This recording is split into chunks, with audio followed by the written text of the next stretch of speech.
empezado bien, ¿no? El año pasado estaba aquí en Interpau y decía, necesitamos locos. Y bueno, yo hace 3 años que conocí a un loco que era Luis Prieto y realmente pensé, dije yo, esto que pretende no puede ser posible que se haga realidad como él quiere, ¿no? Pero la verdad es que superó absolutamente todas mis expectativas y bueno, he tenido la suerte de poder acompañar en este viaje de MacBlue, ¿no? Y bueno, ahora se ha hablado de medir mucho, ¿no? Y se ha hablado de bueno, cómo medir vuestro talento, ¿no? Hoy estoy encantado de poder estar con Débora, con Izaskun, con Sandra, 3 profesionales a las que admiro muchísimo. Hablamos también de esa necesidad de que todo sea, bueno, de conjugar, ¿no? Yo creo que es una palabra que se tiene que usar cada vez más y bueno, nada, yo he empezado con muchísima energía, me han encantado estas dos entradas, tanto la de Luis como la de Débora. Con Débora hace poco acabamos de hacer una presentación en el Museo Reina Sofía, no dejo de aprender cosas nuevas, ¿no? Siempre encuentro algo para aprender y quería comenzar con una reflexión, ¿no? Estamos hablando de que los recursos son limitados, los recursos del planeta, pero realmente sí que poseemos unos recursos ilimitados que son el conocimiento y la creatividad. Y aquí realmente nosotros lo que estamos trabajando es con conocimiento y con creatividad. El mando.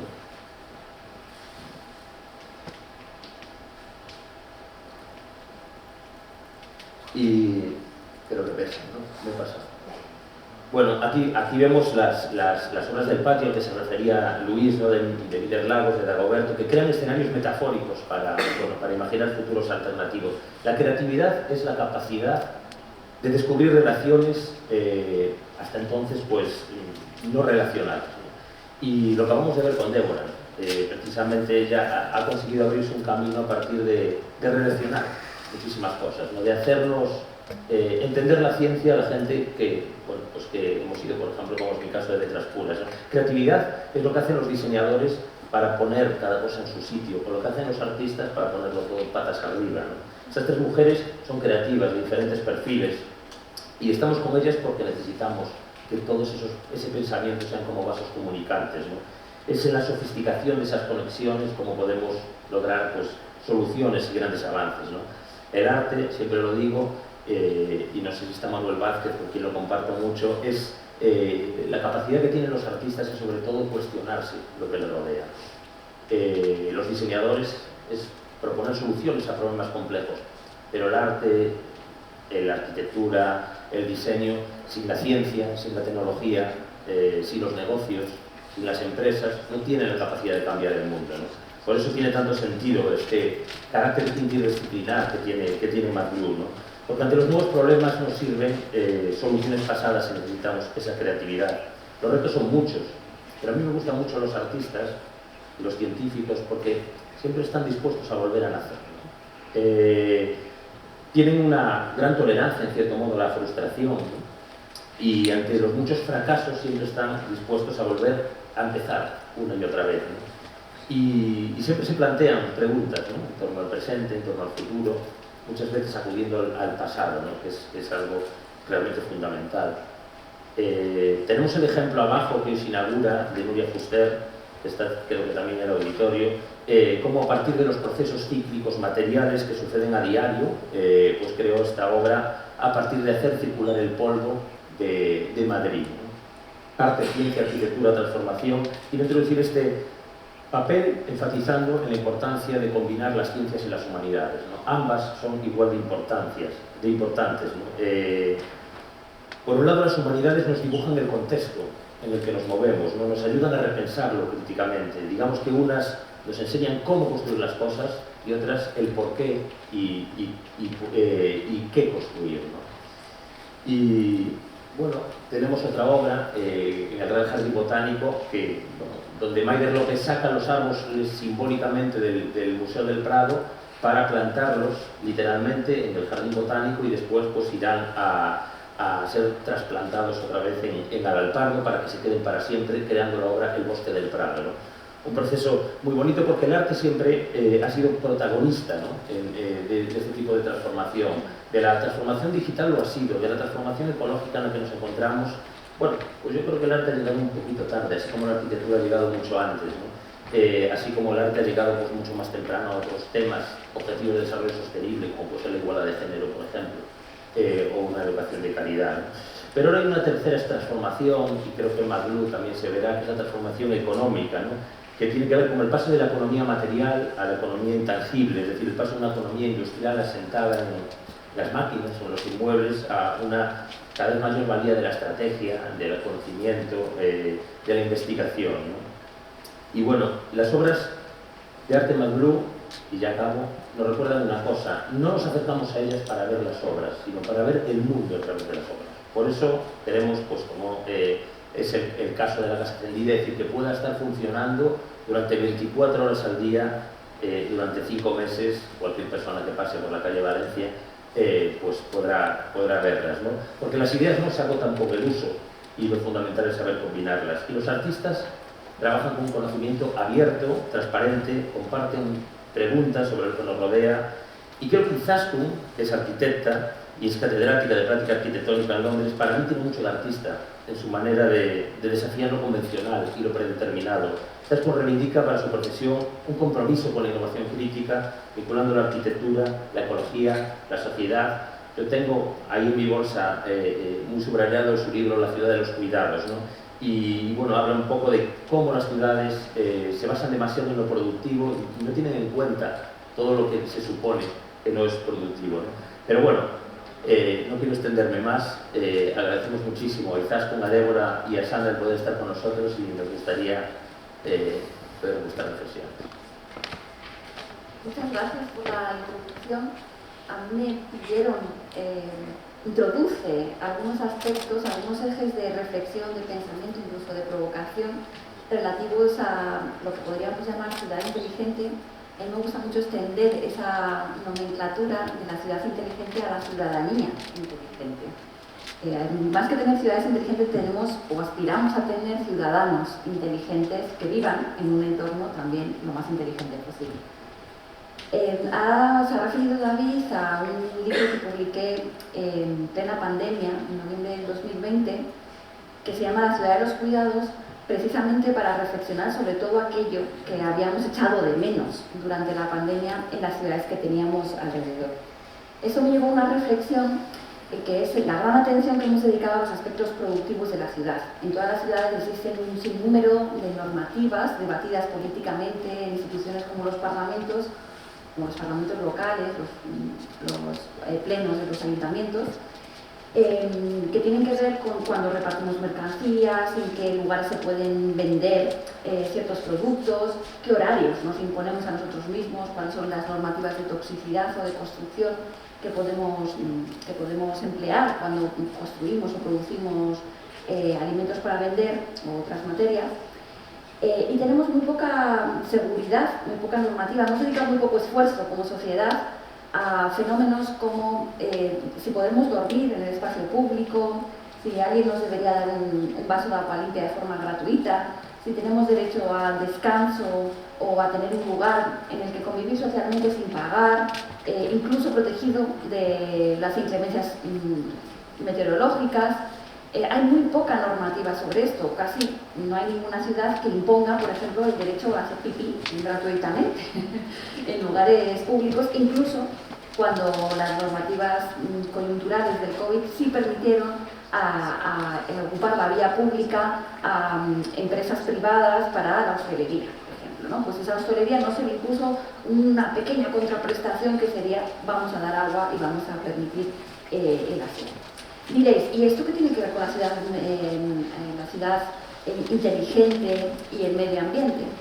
Pues yo trato con mi obra, con mi trabajo de investigación en UCL y con los libros y las propuestas de divulgación, de convenceros de que, vosotros como público presente, los que no estáis aquí, de que los objetivos de desarrollo sostenible, pero también los objetivos de desarrollo de otra índole, se nos han dibujado a veces como objetivos divergentes. nos han contado que la arquitectura social, el desarrollo social, el desarrollo medioambiental y la prosperidad económica iban por caminos distintos y que eran normalmente los locos de izquierdas que decían, pero es que hay que invertir en protección social, en protección medioambiental.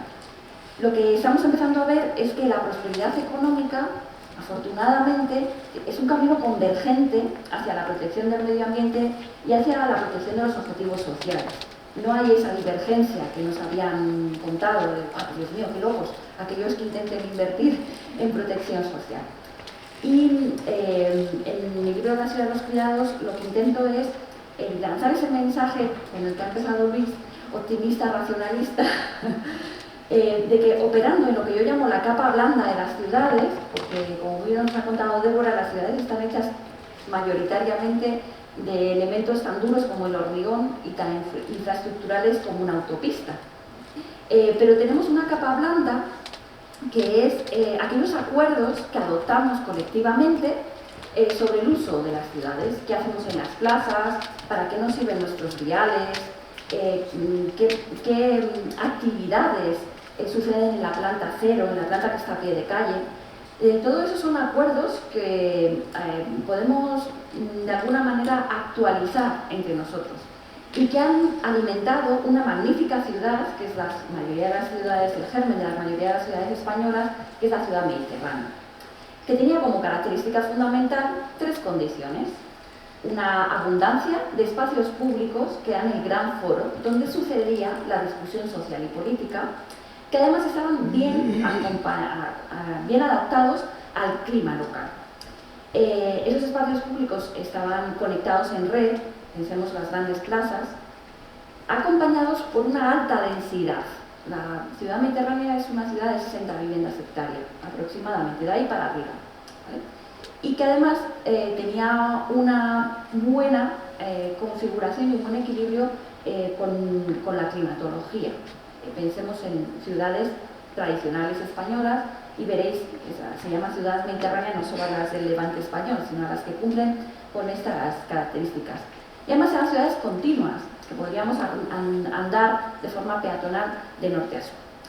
A partir de ese modelo de ciudad, que es muy abundante en España, estamos bastante más cerquita de esa idea de cuidar al medio ambiente, cuidarnos a nuestros cuerpos y cuidarnos entre nosotros, el intercuidado entre las especies, que también ha mencionado Luis, de lo que pueden estar ciudades como Distrito Federal, Ciudad de México o Los Ángeles, ¿no?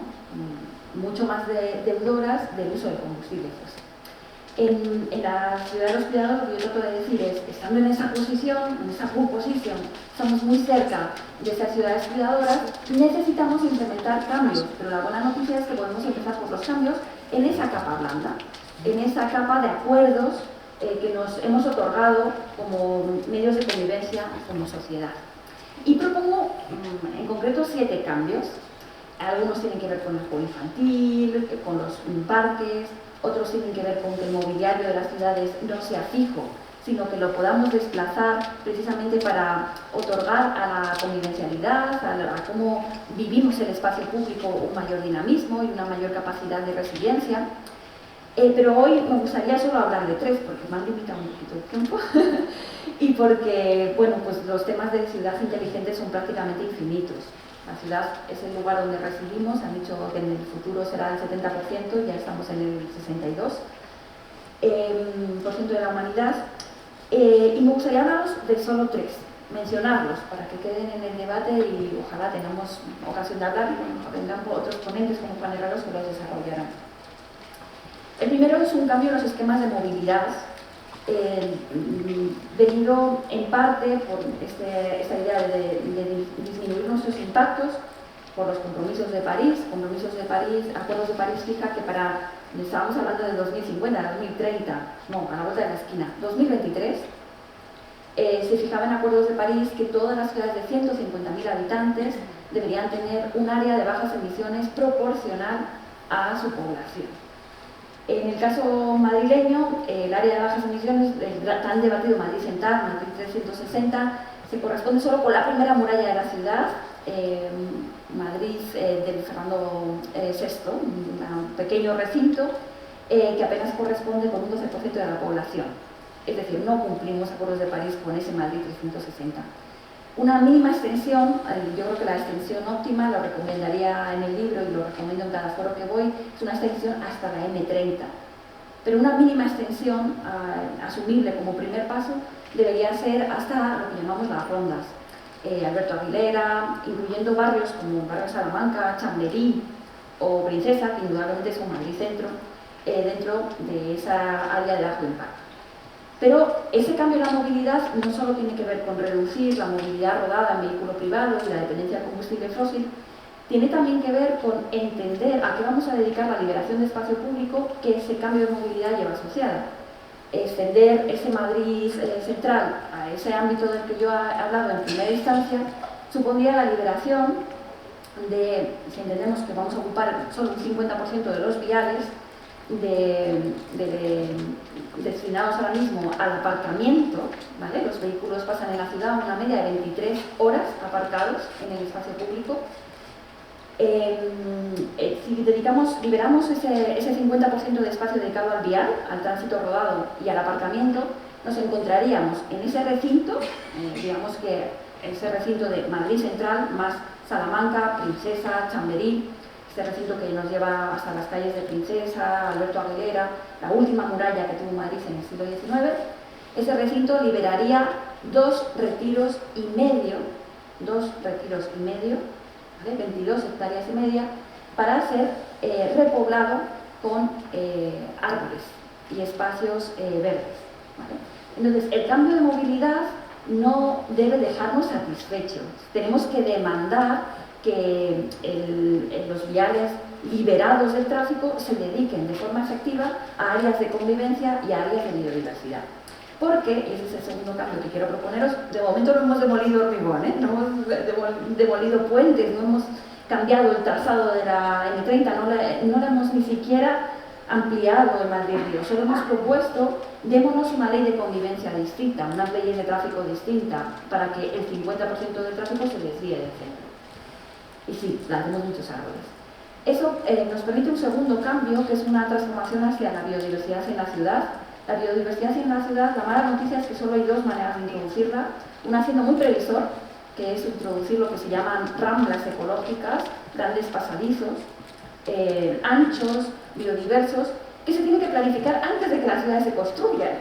Como la mayoría de nuestras ciudades no se concibieron con un propósito de mantenimiento de la biodiversidad, no cumplen con los requerimientos de esos requisitos. Y se encuentra con otro gran hándicap, que es las legislaturas políticas. Es que las ciudades están gobernadas cada 4 años por un, normalmente, ayuntamiento diferente, y esto no permite que esos grandes corredores de biodiversidad se lleven a cabo ni siquiera posteriormente. Se han permitido en ámbitos como París, donde ha habido una gran conciencia de que el bosque perimetral de la ciudad debía ser un proyecto apolítico. Bueno, cuando eso no sucede, nos queda solo una segunda opción, que es lo que llamamos stepping stones en la literatura anglosajona, que es generar islas de biodiversidad, que es básicamente aprovechar todos los rincones de la ciudad existentes para incluir biodiversidad, para que seres de diferentes especies, en diferentes momentos de su ciclo vital, eso es muy importante, no es lo mismo lo que necesita una larvita de abeja, una abeja reina que una obrera, y nuestro ciclo vital como seres humanos, bebés, niños, como seres vivos que somos, también es determinante. Pues las islas de biodiversidad requieren aprovechar absolutamente todos los espacios que tenemos. Por ejemplo, poner en tela de juicio y en crisis todas las plazas duras que se siguen construyendo en Madrid.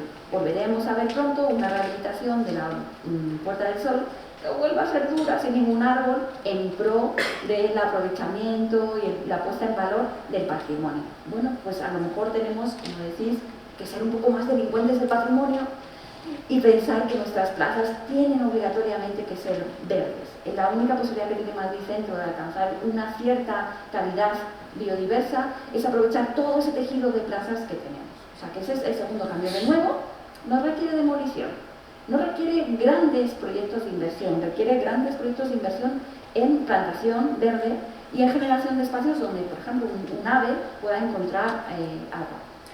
Y bueno, el tercer paso que os querría proponer, además de ese cambio de la movilidad y ese aprovechamiento del espacio liberado del coche para el espacio biodiverso, es un cambio precisamente en la mentalidad ciudadana.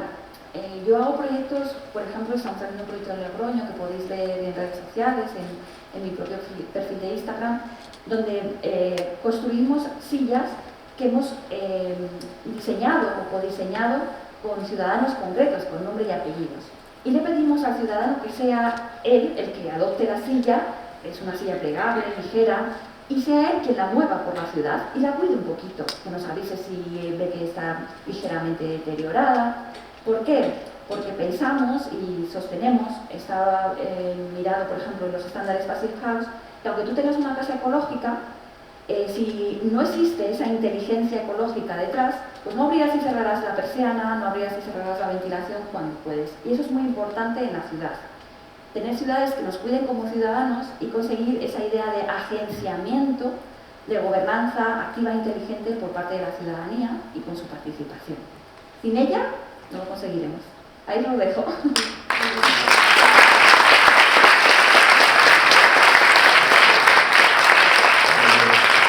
Muchas gracias, Izaskun. Bueno, ayer fue 25 de abril.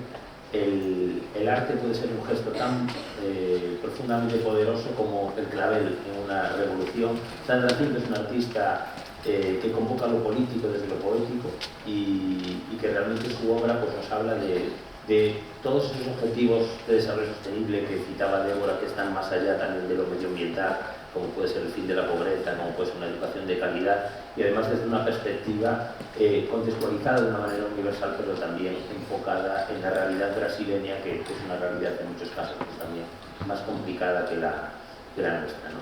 Sandra, muchas gracias. Gracias. Buenos días. Primeramente gostaria de agradecer a David por me invitar a este encuentro muy lindo, a Luis Prieto y todos los organizadores de MediBlue, porque están haciendo una cosa muy linda que es pensar el planeta y esto es muy importante. Estoy muy contenta de estar acá con mujeres tan fuertes y especiales. Ouvindo las hablar, yo pensaba cómo las mujeres son buenas, ¿no? Y cómo necesitamos mujeres en sitios del poder, porque mira, esta mujer lo que habló es importantísimo. Y pensaba también, yo doy clases muchos años en la universidad y soy muy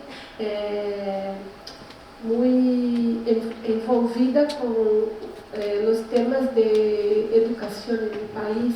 Y yo pensaba cómo era importante en las clases de arte tener una disciplina para hablar de estas cosas, de los materiales. Esto es tan básico que tenemos que trabajar desde pequeño en la escuela, todos que hablamos acá. Es interesante porque yo vivo en Brasil, en São Paulo. Estamos tan lejos de esta discusión en Brasil, tan lejos. Entonces voy a hablar un poco de una otra realidad, que hay mucho que trabajar en Brasil, hay mucho que trabajar, hay mucho que trabajar, hay mucho que trabajar. MediBlue habla mucho del tema del mar, de los océanos.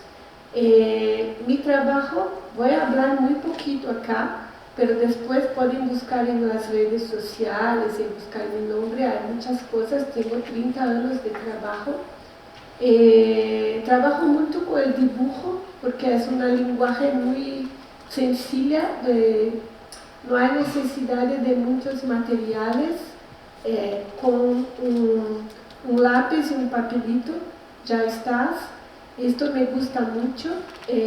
Intento hablar para las personas que el dibujo es una expresión que todos pueden hacerlo, no necesitan ser artistas para dibujar. Cuando somos niños, todos dibujamos. Y a un punto de nuestra vida paramos de dibujar, pero dibujar es una expresión muy importante, es muy poderosa. Mi trabajo habla mucho del tema de las aguas, del mar, de los océanos. Y pienso la agua como un elemento muy importante. Está presente en todas las religiones. Estoy hablando en portugués. David me dice, habla en portugués, pero no consigo hablar portugués acá, pero también no hablo español, perdona, pero comprende, ¿no?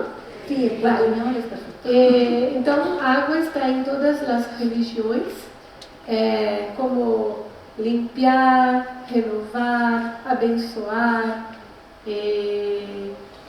como rito de pasaje. Y agua es el elemento más importante del planeta. Podemos vivir sin comida, pero no podemos vivir sin agua. Tenemos que hablar de esto y cuidar de la agua, ¿no?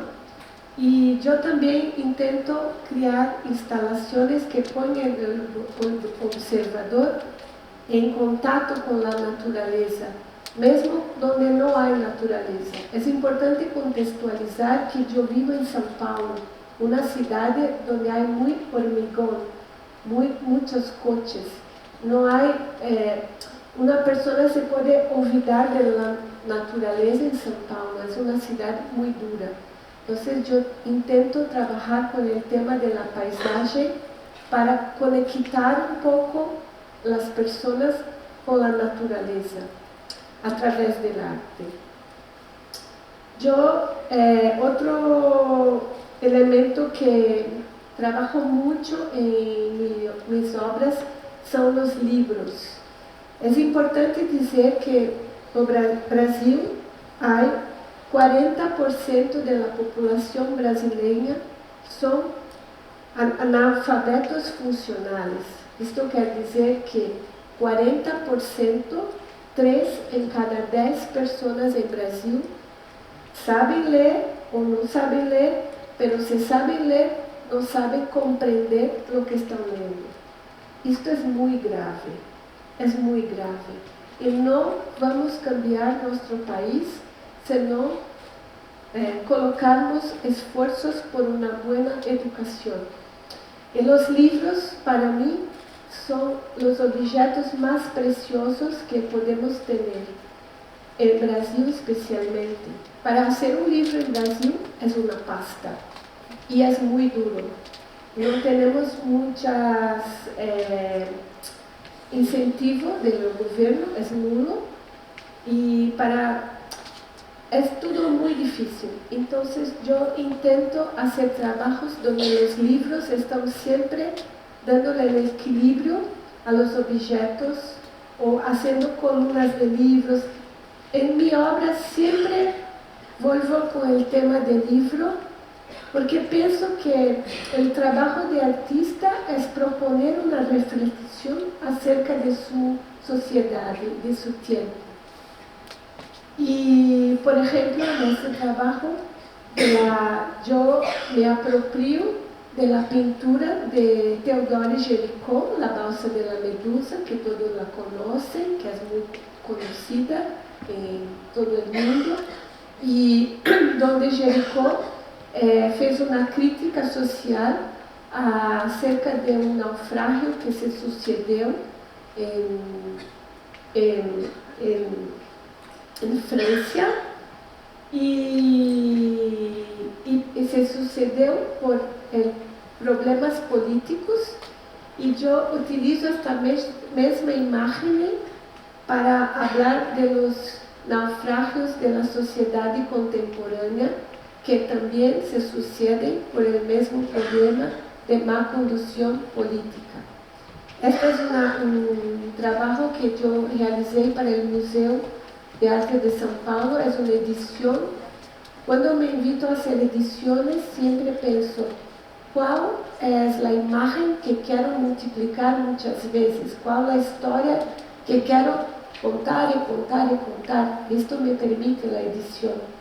Entonces quería relembrar a las personas de la tragedia de la medusa para hacerlas pensar que estamos en la misma tragedia en la sociedad contemporánea por el mismo problema de má conducción política.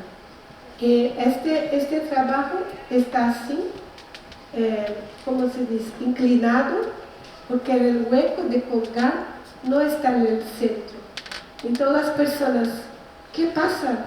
No está bien, está un poco raro, y me gusta provocar esta situación de desconforto, porque es un desconforto que tenemos que trabajar. Para terminar, es muy duro tener que hablar de una obra en 6 minutos. Perdona que fue muy corto y muy así, sintético. Hay temas que son muy profundos y me gustaría mucho charlar más, pero hay que respetar el tiempo. Entonces, para finalizar, gustaría de finalizar con este Sol, que es una de las últimas piezas que yo he hecho. Está en mi exposición ahora en una galería en Nueva York. Y yo creé este Sol especialmente para hablar del tema de la post-pandemia, que estos 2 años pasamos por un momento dramático donde aprendemos que todo está conectado, y yo acredito mucho en el efecto de la borboleta, mariposa. ¿Mariposa? Sí, que cuando una mariposa bate sus alas, todo se conecta, ¿no? El COVID nos mostró esto. Y ahora aprendemos mucho. Y tenemos que en post-pandemia, como artistas, yo pienso que hay mucho que hacer para dar esperanza a las personas y decir que el sol está nuevamente volviendo. Estamos saliendo de las casas, estamos sin las mascarillas, podemos nos abrazar, podemos estar juntos nuevamente, pero hay que tener, como dice los CEO de Mad Blue, responsabilidad, hay que tener cuidado, que es una palabra muy importante, y hay que tener esperanza, pero esperanza para nosotros no es esperanza de esperar que algo bueno aconteça, no. Me gustaría mucho citar un grande filósofo educador, uno de los hombres más importantes de Brasil, que contribuyó mucho con su obra para la educación, Paulo Freire. Si no lo conoces, por favor, búscalo, que sus ideas son estupendas. Paulo Freire dice: esperanzar es un verbo. Esperanzar no es una palabra, hay que esperar por un mundo mejor. No, esperanzar es trabajar para tener un mundo mejor. Entonces, si queremos un mundo mejor, esperancemos, pero esperancemos con cuidado, con responsabilidad, y trabajando para sensibilizar las personas. Como artista, mi papel es ser puente, conectar todas las personas que yo pudiera. Prieto dice una cosa muy bonita, que tienes que saber lo impacto que tiene para las personas. Yo como artista sé que tengo voz y tengo que utilizar mi voz para conectar personas y para tocar a las personas con sentimiento. Solamente el amor va a cambiar el mundo. Amor es la palabra. Tenemos que hablar de amor no como algo romántico. Amor es político. Amar es un acto político. Para mí, esto es clarísimo. Amor a la naturaleza, amor a las personas, es cuidar, es tener responsabilidad y es esperanzar. Muchas gracias.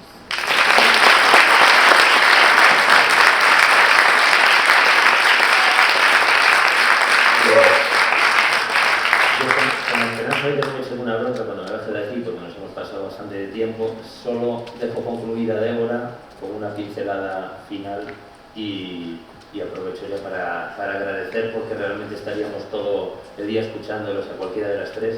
Pues nada, agradecer esta manera de compartir conocimiento y abriros con esas ideas tan importantes que tenéis profesionalmente y personalmente. Débora. Un placer escucharos a las dos, sois maravillosas. Y por concluir algo, creo que tenemos un papel muy importante de liderazgo en esto de objetivos de desarrollo sostenible. Comentabas, por ejemplo, que en Brasil pues, había un 40% de población con analfabetismo funcional, que es un problema que aquí afortunadamente no tenemos, aunque sí tenemos un grave problema en cultura científica que afecta a la mitad de la población, que también hay que denunciarlo. Pero cuando nos comparamos con el resto del mundo, creo que tenemos que establecernos como líderes, porque aquí hacemos muy bien las cosas, muchísimo mejor que en otras partes. Por ejemplo, cuando os comentaba el problema de los plásticos, que acaban 8 toneladas de plástico todos los años, millones de toneladas todos los años en los océanos, el 80% de esos plásticos vienen de China, fundamentalmente, Indonesia, en segundo lugar, etc. Aquí no tenemos ese problema. En Europa se recicla casi el 60% de los plásticos. Por eso creo que tenemos que establecernos como líderes, no acomodarnos, es decir, ese mensaje de esperanza o de optimismo sensato tiene que ir no en, bueno, nosotros nos cruzamos de brazos, pero el resto lo hacen tan mal, no, sino hacerlo cada vez mejor para ser tractor de lo que pasa en el resto del mundo. Porque en Europa estamos haciendo las cosas francamente bien, pero siempre hay margen de mejora.